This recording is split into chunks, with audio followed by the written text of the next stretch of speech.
Young woman, Mel Stevens, who has dark hair, stands in front of a unit wearing a red top. Font reads Mel Stevens. Mel sits on bed with dog. I'm renting a unit and I've made it my own. I love where I live, but I value my independence even more. My guide dog Darcy and I make a great team, but technology also plays a significant role in my daily life.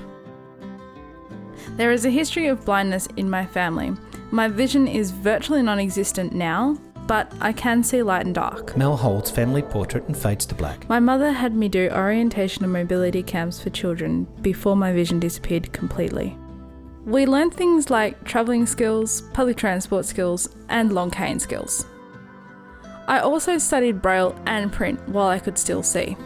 I keep up my long cane and other such orientation skills because my dog can get sick or batteries on my equipment can go flat, and I don't want to get stuck at home.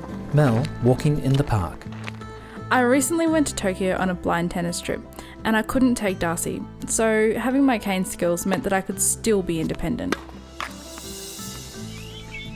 My iPhone is amazing. I use Apple's screen reader called VoiceOver, so when I move my fingers up and down the screen, it tells me what I've got them on. Creativity folder, 6 apps. Education folder, 4 apps. Entertainment folder, 5 apps. I'm the resident photographer in our family, so to keep up my skills, I use the iPhone to tell me what's in the photos. When I scroll through photos, VoiceOver can tell me how many people there are and describe obvious features. Photo, tennis, racket, landscape, slightly blurry, image. It makes it a lot easier to make sure I'm putting the right photos on my Facebook page or to send important photos to my friends. It even recognises emojis. Smiling pile of poo. Face with tears of joy. Mel holds up phone with cheeky smile. I can access an ATM in 2 different ways.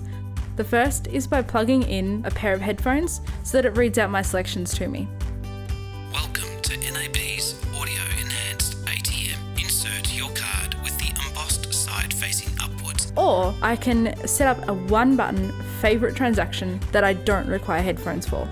Mel in kitchen. The ID Mate scans things that have a barcode and it tells me what they are. This is important, especially if there are 2 products that feel exactly the same. Campbell's Country Ladle Potato and League 500 5G. Mel at kitchen table reading.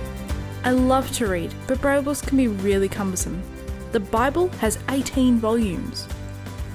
When I read books, I use a device called my Victor Reader Stream. It can download audiobooks and I can listen to audio-described films on it. In the infirmary, Ginny and Hermione sit beside Ron's bed as Madame Pomfrey checks his temperature. Harry turns as a group of staff come in. Quick thinking on your part, Harry, using a Pazor. You should be very proud of your student, Horace. And I could even read that day's newspaper on it. The Age. Headline, Algo's gone. Back in the early 2000s, Nokia and a software company released a camera phone that I can use to read my letters and bills. I take a photo of the text and within a few moments, the phone converts the written characters into speech. Taking picture. Guide Dogs Victoria would like to invite all our very special Pumpkin Pound members to a Kodawa Meet the Pup Select. It can't do handwriting, but it will warn me if my photos are off centre. Camera is 3 degrees counterclockwise relative to the page. Text cut off on right and left. I love getting out and exploring. I use the Maps app on my iPhone if I need to get somewhere in a hurry, but if I'm exploring a new place, I use a device called the Trekker Breeze, which is a GPS system. Extended Search, Commonwealth Bank, Bookline, Manhattan Shoes. The voice software tells me important details about where I am, can describe my surroundings and important landmarks. Commuter rail station. I went to Adelaide recently and I put the Trekker into explore mode. When I was ready to go back to my motel, I told it to navigate me to the location that I'd landmarked before I left. Mel presses button to navigate home. Along with my cane, I carry a mini guide, which uses infrared beam to locate obstacles. Mel finds car parked across the footpath.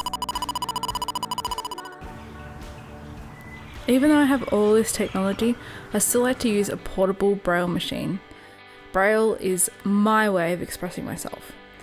But me being me, my Braille device has a few added features. I can connect to YouTube, Google, social media. I can even use word processing and email and many other programs on it. Search results. SBS TV blind tennis coverage. Few have confronted the challenges facing Krista. It uses Braille input and the output Braille display is refreshable. My biggest love though is riding horses. At the moment I'm training so that one day I can train horses. To keep me orientated, I put a common metronome in each corner of the arena so that I know when to turn. Honestly, there are a million ways to get over the challenges. Sure, I've had to find ways of doing things differently, but my pet hate in life is relying on others to do stuff. Close-up of Darcy looking forlorn. What good would it be if I couldn't communicate with my family via email or talk to my Facebook friends? I reckon I'd wind up pretty damn miserable. Without all this technology, I'm not sure that I could live on my own quite as easily. I couldn't go down the street and explore and catch trains. I couldn't read books, mail or bills. I couldn't read emails or communicate with my friends, nowhere near as easily as I can now. If you can find me another blind person who does all this stuff that I do without technology, I'll eat my hat. I'm ready for each challenge that you throw at me.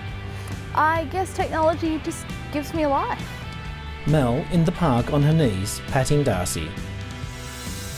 Credits. This digital story has been prepared in partial fulfilment of the requirements for the degree of Doctor of Philosophy for Rebecca Jamal at Monash University. This story has been produced by the Summer Foundation. This project is funded by the Transport Accident Commission through the Institute for Safety, Compensation and Recovery Research.